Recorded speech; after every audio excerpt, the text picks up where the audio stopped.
శ్రీరామ జయం.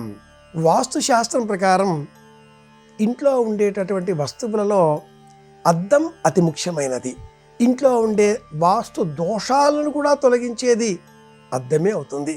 చైనా దేశానికి సంబంధించిన వాస్తుశాస్త్రంలో బాఘవ అద్దం అనేటటువంటి పేరిట షట్కోణాకారంలో ఉండే అద్దాన్ని వాస్తుశాస్త్ర దోషాలను తొలగించుకోవడం కోసం 13 రకాలుగా ఉండేటటువంటి ఫెంగ్ షూయి వస్తువులలో ఈ అద్దం కూడా ఒకటి. అద్దాన్ని కనుక్కున్నవారు శ్రీమన్నారాయణమూర్తి నారదులు కాగా, ఈ అద్దాన్ని అద్భుతంగా వినియోగించే మనమంతా శక్తిని ఆరాధించేటటువంటి వారం. భా అంటే కాంతి. ఆ శక్తిని అద్దంలో నిక్షిప్తం చేసుకొని అద్దంలో ప్రతిబింబించేటటువంటి వాస్తవాన్ని ప్రత్యక్షంగా భ్రాంతిగా కాకుండా నిజంగా మార్చేటటువంటి శక్తి ఇంటికే ఉంది. ఆ ఇల్లు మనకు గృహ బలాన్ని అందించేదిగా మార్చుకోవాలి అంటే ఇంటిలో అద్దాల అమరిక వాస్తుశాస్త్ర నియమాలకు లోబడి ఉండాలి. ఇంటిలో అద్దం దక్షిణం గోడ వైపు ఎప్పుడూ అమర్చుకోకూడదు. ముఖ్యంగా ఇంటిలో ఉత్తరం వైపు అమర్చబడిన అద్దం ఆ ఇంటికి ధనాన్ని, ఐశ్వర్యాన్ని కలిగిస్తుంది. ఇంటిలో తూర్పు గోడ వైపు అలంకరించిన అద్దం ఇంటిలోని వారికి శాంతిని, ఆనందాన్ని అనుగ్రహిస్తుంది. పడమర వైపుగా అలంకరించిన అద్దం జాగ్రత్తలు సూచిస్తూ ఉంటుంది. ఎప్పుడూ జాగ్రత్తలు. ఇక దక్షిణం వైపు నిర్మించిన అద్దం ఇంటిలోని వారికి భయాన్ని, మానసిక ఆందోళనను, ఉద్విగ్నతా భావాన్ని పెంచేదిగా మారుతుంది.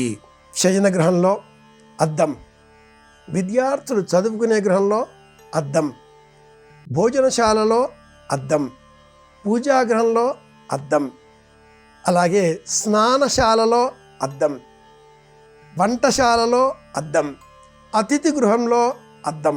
అన్ని గదులలో కూడా అద్దాలను అలంకరించుకోవచ్చు. అయితే ఈ అద్దాలు అన్ని గదులలో కూడా చతుష్కోణాకారంలో కానీ, దీర్ఘచతురస్రాకారంలో కానీ మాత్రమే ఉండాలి. ముఖ్యంగా శయన గృహంలో నిర్మించే సమయంలో ఈ అద్దం ఎల్లప్పుడూ దీర్ఘచతురస్రాకారంలో పొడవుగా అలా ఉండాలి. శయన గృహంలో బీరువా తలుపుకు అనేకులు అద్దాన్ని బిగించి ఆ అద్దంలో కూడా ప్రతిబింబాన్ని పరికిస్తూ ఉంటారు. బీరువాకి ఇలా అద్దాన్ని ఏర్పాటు చేసినప్పుడు ఆ బీరువాలలో కుడి చేతి వైపున ఉండేటటువంటి తలుపుకే ఇలా అద్దాన్ని ఏర్పాటు చేసుకోవాలి. ఎడమ చేతి వైపుగా ఉండేటటువంటి తలుపుకు కూడదు. ముఖ్యంగా ఆ పడక గదిలో మనం నిద్రించే నిమిత్తమే వినియోగించేటటువంటి శయ్య, పానుపు, ఆ పానుపు మీద పడుకొని మనం కూర్చోగానే మన ముఖానికి ఎదరగా అద్దం లేకుండా జాగ్రత్త పడాలి. శయనగృహంలో సామాన్యంగా ఈ శయ్య, పానుపు, పరుపు దక్షిణం తల, ఉత్తరం పాదాలు ఇలా ఉండే విధంగా ఏర్పాటు చేసుకుంటూ ఉంటారు. అలా మనం దక్షిణం శిరస్సు, ఉత్తరం పాదాలు ఉంచి నిద్రించిన అనంతరం లేచి కూర్చోగానే ఉత్తరం వైపునే చూస్తాం. ఉత్తరం వైపుగా బిగించినటువంటి అద్దం వల్ల ధనం, సంపద, లాభాలు అయినప్పటికీ సరిగా ఆ శయ్య, పానుపుకు ఎదురుగా అద్దం ఉండకూడదు. ద్వారానికి ఆ తదుపరి ఈ శయ్య ఎంత మేరకు ఆ ఉత్తరం వైపుగా ఉండే గోడకు సరిపోతుందో, సరిహద్దులుగా ఉంటుందో ఆ హద్దులను మినహాయించి మిగతా స్థలానికి తలుపు పక్కన అక్కడ అద్దం ఏర్పాటు చేసుకోవచ్చు.